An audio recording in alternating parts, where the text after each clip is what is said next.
साल 2004 में एक ऐसी फिल्म आई जिसने बॉलीवुड में रोमांस, सस्पेंस और बोल्ड कहानी को एक नए अंदाज में पेश किया।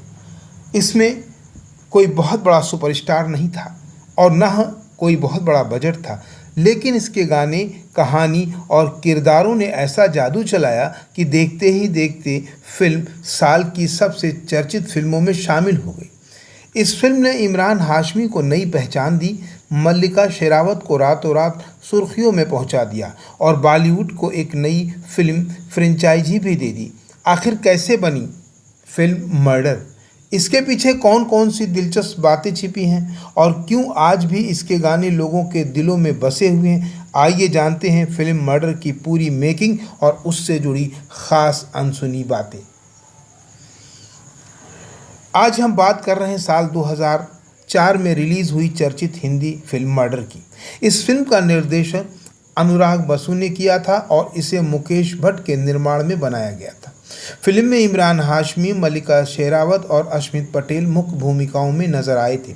फिल्म 2 अप्रैल 2004 को रिलीज हुई थी और उस समय इसने दर्शकों के बीच जबरदस्त चर्चा पैदा कर दी थी।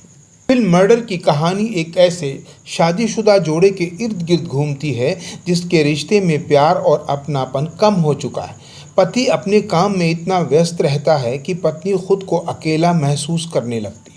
इसी दौरान उसकी ज़िंदगी में उसका पुराना प्रेमी वापस आ जाता है और दोनों के बीच फिर से नज़दीकियाँ बढ़ने लगती हैं।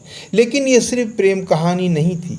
कहानी में आगे प्यार, शक, धोखा, अपराध और सस्पेंस का ऐसा मिश्रण आता है कि दर्शक जानना चाहते हैं कि आखिर इस रिश्ते का अंत क्या होगा। फिल्म की कहानी अमेरिकी फिल्म अनफेथफुल से प्रेरित थी। हालांकि हिंदी दर्शकों को ध्यान में रखते हुए इसमें कई बदलाव किए गए और इसे भारतीय भावनाओं, संगीत और पारिवारिक रिश्तों के अनुसार ढाला गया। फिल्म के निर्देशक अनुराग बसु उस समय बॉलीवुड में अपनी अलग पहचान बनाने की कोशिश कर रहे थे। मर्डर में उन्होंने कहानी को केवल बोल्ड दृश्यों तक सीमित नहीं रखा, बल्कि रिश्तों की दूरी, अकेलेपन और भावनात्मक उलझन को भी दिखाने की कोशिश की थी। फिल्म में पति पत्नी के रिश्ते की खामोशी को बहुत महत्वपूर्ण बताया गया। कई जगह बिना ज़्यादा संवाद के किरदारों के चेहरे और उनकी भावनाएं कहानी को आगे बढ़ाती रहीं। फिल्म की शूटिंग का माहौल भी कहानी के हिसाब से रखा गया। विदेशी लोकेशन, होटल, सड़कें और आधुनिक माहौल ने फिल्म को उस दौर की दूसरी फिल्मों से अलग कर दिया। अश्मित पटेल ने फिल्म में सिमरन के पति सुधीर का किरदार निभाया था। उनका किरदार एक ऐसे व्यक्ति का था जो अपने काम में बहुत व्यस्त है और धीरे धीरे अपने परिवार से दूर होता जा रहा है। फिल्म में सुधीर का किरदार केवल गुस्सैल पति का नहीं था। कहानी आगे बढ़ने के साथ उसमें दर्द, पछतावा और भावनात्मक संघर्ष भी दिखाई देता है। अश्मित पटेल के अभिनय ने फिल्म के सस्पेंस और भावनात्मक हिस्से को बहुत मजबूत बनाया। तीनों मुख्य कलाकारों के अलग अलग स्वभाव ने कहानी को रोचक बना दिया था। फिल्म में मल्लिका शेरावत ने सिमरन का किरदार निभाया। ये एक ऐसी महिला का किरदार था जो शादीशुदा जिंदगी में खुद को अकेला महसूस करती है और अपनी पुरानी मोहब्बत की तरफ वापस लौटती है। मल्लिका का अभिनय और उनका बेबाक अंदाज फिल्म की रिलीज़ के बाद सबसे ज़्यादा चर्चा में रहा।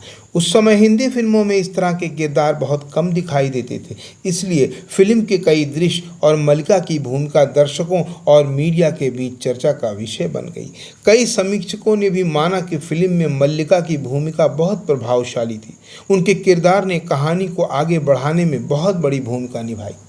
मर्डर इमरान हाशमी के कैरियर की शुरुआती और सबसे महत्वपूर्ण फिल्मों में एक थी। इससे पहले वो फिल्म फुटपाथ में नज़र आ चुके थे, लेकिन मर्डर ने उन्हें घर घर पहचान दिला दी। फिल्म में इमरान ने सनी का किरदार निभाया। उनका किरदार आकर्षक, आत्मविश्वासी और रहस्यमय था। कहानी आगे बढ़ने के साथ दर्शकों को ये समझ आता है कि सनी केवल एक प्रेमी नहीं, बल्कि कहानी का एक महत्वपूर्ण और ख़तरनाक हिस्सा भी है। इस फिल्म के बाद इमरान हाशमी को रोमांटिक और गहरे किरदारों वाली फिल्मों के लिए लगातार मौके मिलने लगे। मर्डर ने उनके फिल्मी करियर को एक नई फिल्म की सबसे बड़ी ताकत उसका संगीत था। भीगे होठ तेरे उस दौर के सबसे लोकप्रिय गानों में शामिल हो गया। इस गाने की मधुर धुन, रोमांटिक बोल और इमरान और मल्लिका की जोड़ी ने इसे बहुत ही पसंद किया। इस गीत को कुणाल गांजावाला ने अपनी आवाज़ दी थी और उनकी गायकी को काफ़ी सराहा गया। इस गाने के लिए उन्हें फिल्म फेयर पुरस्कार भी मिला था। फिल्म का एक और लोकप्रिय गीत था कहो ना कहो। इस गाने में हिंदी और अरबी संगीत का अनोखा मेल सुनने को मिला। गाने की अलग धुन और भावनात्मक अंदाज ने इसे खास बना दिया। फिल्म का संगीत इतना लोकप्रिय हुआ कि इसका साउंड ट्रैक साल 2004 के सबसे ज़्यादा बिकने वाले संगीत एल्बमों में शामिल हो गया। फिल्म की कहानी और कुछ दृश्यों को देखते हुए इसे वयस्क दर्शकों के लिए ए सर्टिफिकेट दिया गया था। यही कारण था कि रिलीज से पहले ही फिल्म को लेकर लोगों में काफ़ी उत्सुकता थी। कई लोगों को लगा कि फिल्म केवल अपने बोल्ड विषय के कारण चर्चा में आएगी, लेकिन रिलीज के बाद इसके गाने, सस्पेंस और कहानी ने दर्शकों को आकर्षित किया। जानते हैं इस फिल्म की खास बात। पहली खास बात यह है कि फिल्म की कहानी विदेशी फिल्म से प्रेरित होने के बावजूद भारतीय दर्शकों के अनुसार बदली गई थी। इसमें परिवार, शादी और भावनात्मक रिश्तों को अधिक महत्व दिया गया था। दूसरी बात यह है कि फिल्म का नाम मर्डर बहुत सीधा और रहस्यमय था। नाम सुनते ही दर्शकों के मन में सवाल पैदा होता था कि आखिर फिल्म में किसका मर्डर होगा और उसके पीछे कौन होगा। तीसरी खास बात यह है कि फिल्म के संगीत ने इसकी सफलता में बहुत बड़ी भूमिका निभाई। कई दर्शक पहले गानों के कारण फिल्म की ओर आकर्षित हुए और बाद में कहानी ने उन्हें बांधे रखा। चौथी बात यह है कि मर्डर ने इमरान हाशमी और मल्लिका शेरावत दोनों के कैरियर को नई पहचान दी। फिल्म के बाद दोनों कलाकारों के नाम बड़े स्तर पर चर्चा होने लगे। पांचवी बात यह है कि फिल्म की सफलता के बाद मर्डर नाम से एक सीरीज बन गई। मर्डर 2 और मर्डर 3 भी बनाई गई। तो दोस्तों, फिल्म मर्डर सिर्फ एक चर्चित फिल्म नहीं थी, बल्कि एक ऐसी फिल्म साबित हुई जिसने इमरान हाशमी को स्टार बनाया, मल्लिका शेरावत को नई पहचान दी और अपने गानों से लाखों दिलों पर राज किया।